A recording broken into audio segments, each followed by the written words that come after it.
Okay, so let's take a look at this painting. A very popular painting. The original one is still kept inside the Forbidden City. It's called 102. 102 refers to those two images. This is the emperor, the oldest emperor in China's history. That reflects his ideology, his message that he wants to pass on to his audience. Which one is me? Is it me, or that is me, or they are both of me, or none of them is me, which contains a kind of philosophical connotation. Okay, so this emperor, like I mentioned earlier, the oldest emperor, he is not only the emperor but also an artist and a poet who wrote more than 40,000 of poems during his lifetime. And he's writing something on the book, and there's a little guy standing next to him, is cleaning this beautiful artifact for him. That little guy is a eunuch. Are you aware of the word of eunuch? Yeah. Eunuch, yeah, the man being castrated would make them eligible to work for the emperor. Emperor's ladies work in the harem. And so that's a poem written by this emperor. And over here, this is a table. This table is also called the Lazy Susan. You ever heard that word, the Lazy Susan? Because you can spin this tabletop because there's an axis in the middle. And there's a beautiful blue and white porcelain jar. And down here, there's a bonsai. And this is the incense burner. And this poem is written by this emperor. It says, is this 1 or 2? 是一是二. Is this 1 or 2? Neither too close nor too far apart. Each of us have a different size of ourselves. Different from yesterday, from last year. We are not too close. But we are not too far apart either, because either yesterday or from last year, we are all the same person. So is it 1 or 2, neither too close nor too far apart when it comes to the Mohism or the Confucianism, the most two famous philosophies back in the day? We don't need to over-worry and overthinking about these different beliefs. What we got to do to approach the different beliefs is to approach them with an open and inclusive mindset. That is his ideology, his attitude towards the different beliefs. You can either practice the Mohism or the Confucianism or the Buddhism and Taoism, and you can practice them all. You don't need to, practice one and kick the other one away. What you got to do is to maintain an open and inclusive mindset. You can practice them all. So that's why the emperor practiced the Buddhism, Taoism, and shamanism, Confucianism, pretty much all those ancient philosophies in the Forbidden City. Okay, that is what his ideology is, reflected in that poem. And this emperor, like I mentioned earlier, died at the age of 89, whereas the average life expectancy for the Chinese emperors was only 41. He, more than doubled the average life of the Chinese emperors. Do you know why they died so early, at the age of only 41? No? They died, so early. The average life was only 41 because they had 3,000 concubines. Okay, just kidding. The average life for a common nurse was only around 30 plus, 37 or 38. And he died in the year of 1799. 1799, there's a very important figure also passed away in the United States. Who is that? A very important figure also died in 1799 in the United States, George Washington, the founding father of the United States. So they were the contemporaries. They lived at the same era.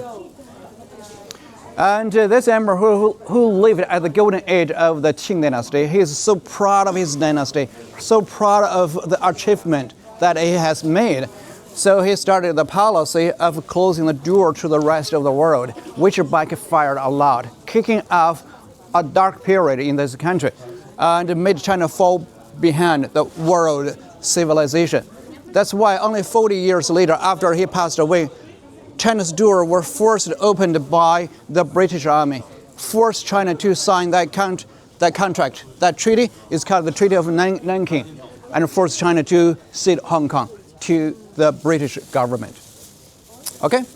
So that's a few introductions about this painting and this emperor. Let's continue the tour to see the most important palaces built along the central axis in the Forbidden City. And I have such a question. It's true or not that the yellow color was only for emperors and the others had not right to use this color? Common people do not allow to use the color of yellow, red, and blue to decorate their house. Their typical color to decorate those common civilians' house is gray, G-R-A-Y, between quadrangles. Most of those buildings were painted in the color of gray. That's a typical color for common people.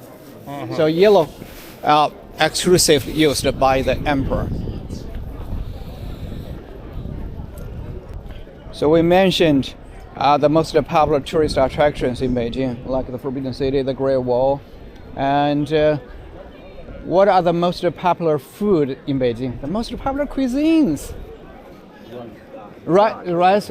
No, that's like a daily necessities for everybody. I'm talking about the famous food. The most famous one is Peking duck. That's the most famous one. And then number two, what is the number two most famous food in Beijing? Hot pot. Oh yeah. You tried hot pot? Yep. Number three, noodles. Beijing type noodles. That's my favorite, as well as the dumplings. You should try dumpling.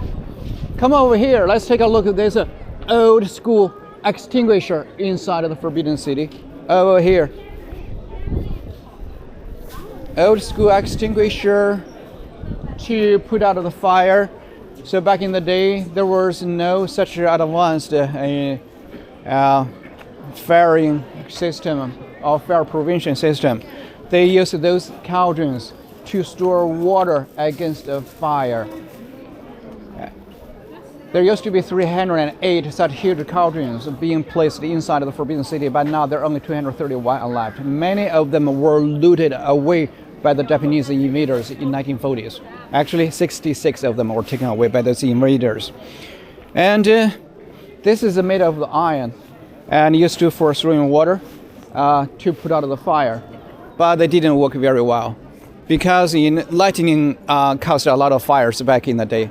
Most of those lightning fires started from the top of the building. Nobody can carry water up to that high, even though they have that kind of water pump equipment. They didn't help really much. And based on the inscription over here, and this indicated that this cauldron is the oldest one that kept in the Forbidden City. It's made in the year of 1491. The oldest one that kept in the Forbidden City. Let me teach you a word. The first, I'm pretty sure you have learned several words in China. Let me teach you one more. The first one, pose like this. What does it mean? Da, big. Da Ming refers to the Ming Dynasty. This is the big, Da. Okay? Easy to pronounce and easy to recognize. Ming Dynasty, 1491, they manufactured this. And what happened in 1492? Yeah, Columbus. What is the nationality of Columbus? Italian, very good. And that's what happened in 1492. And in 1498, this Emperor Hongzhi, this emperor from the Ming Dynasty, who invented the toothbrush. You can Google him.